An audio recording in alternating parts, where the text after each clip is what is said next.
Welcome back. Welcome, welcome, welcome. It's your favorite life coach, Miss Jewel. And we're just diving a little bit more deep. You know, the plot has thickened as we've covered a lot of topics of sexual abuse. But today's segment, the healing sexual abuse, reclaiming the body, reclaiming the truth. And today we're going somewhere deep. We're talking about sexual abuse, of course. The kind people don't always say out loud, the kind that lives in the body, in memory, in silence. And before we go any further, I need to say with clarity, it was not your fault. Not if it was incest, not if it was rape, not if it came from a parent, a relative, someone you trusted, or someone who took advantage of your vulnerability. You did not deserve that.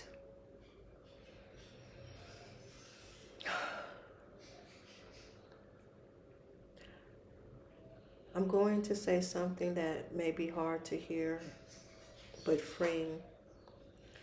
Even if your body responded, even if there was sensation, even if there was confusion, that does not mean consent.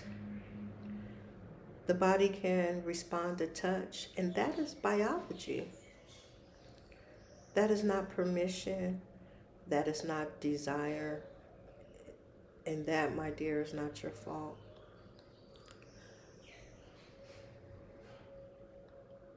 A lot of us are walking around carrying the effects without even realizing where they come from. The residual effects. Sexual abuse can show up as struggling with boundaries, giving yourself too quickly, or not being able to open up at all. Feeling disconnected from your body, like you're here but not really in yourself. Anger that rises fast, or emotions that feel shut down. Attracting people who don't feel safe, or pushing away the ones who are.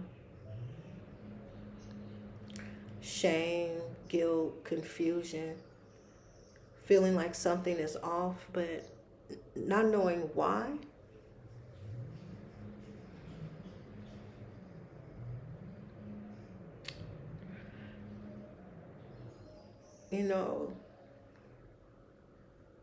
What's real is that those are not character defects, character flaws. These are survival responses. We've adapted to something that you should have never had to experience. Man. So what does healing look like? If it doesn't start with forcing yourself to move on. It doesn't start with pretending it didn't affect you. Healing starts with truth. This happened to me and it was wrong. And that's what we needed to tell ourselves, to free ourselves of the shame and guilt. My saying for me personally is I wore shame like a pink fur coat in the Sacramento heat. I carried a lot of guilt. And the guilt I couldn't explain is that I was always guilty, always judging myself with a life sentence of anger. And I didn't want to live that way anymore. I didn't want to be bitter. I watched my siblings spew venom in a simple conversation with picking up the phone and saying hello. Bitter. Spewing venom. I didn't want to live in that anger. And that's why this is so important to me. If you don't understand, hear me clear. This is why this is so important to me, because I've watched my family be angry, bitter bitches for stuff that was not their fault, they didn't have control of. And me growing up as the youngest child, I didn't want to be like this. This is why this topic, this subject is so important to me, because my nephews and cousins that were molested, that I hung around with, we rode the BMX bike, remember that in the 80s, right? There was always a distance in their eyes. There was always an anguish. There was always a hypervigilance as, things would pop off and you could see the fear in their eyes for no reason. And the joy that was taken from them is truly to have autonomy. So yes, the subject of incest and molestation, although very hard to hear on the ears, but the heart needs to be free. And that's where the compassion starts. We have to show ourselves compassion, and we have to show others compassion. And remember that we've all did what we needed to do to survive. Survival is just a mechanism to live. It's our livability, but we don't have to do that anymore. We could thrive. I am living proof. I should have been dead years ago. And not only once or twice, but several times. So yes, I am you and you are me, and I am here saying that we could heal together. We can rise above any waters and climb the mountaintops.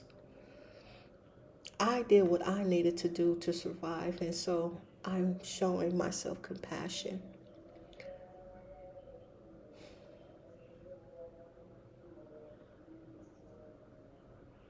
My body belongs to me now. Repeat after me, family. My body belongs to me now. Right now, wherever you are, I want you to take a breath with me.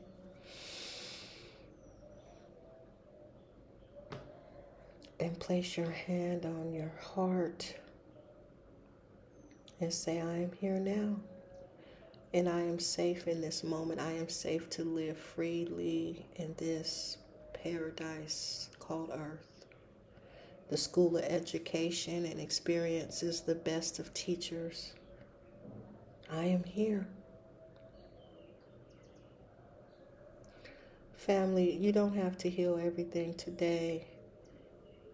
You don't have to figure it all out right now. But we can begin right here.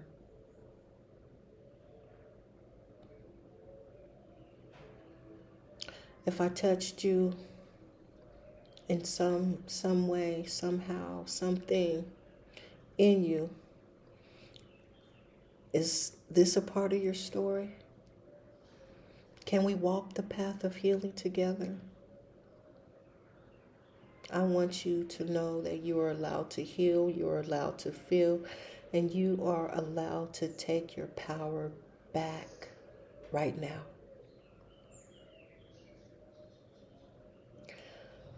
We're going to keep having these conversations because I, as a healer, want to heal.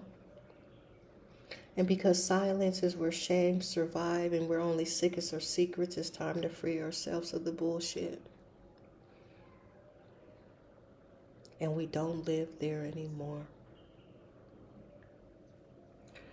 This is Life with Miss Jewel. If anything that I have said has touched you, has moved you, this is a call to action, a call to stand up for yourself, a call to stand up for others, and be free. Share what's on your heart at blackjewels.com. That's Black Jewels. I love to hear from you. Thank you. Be well. Until next time.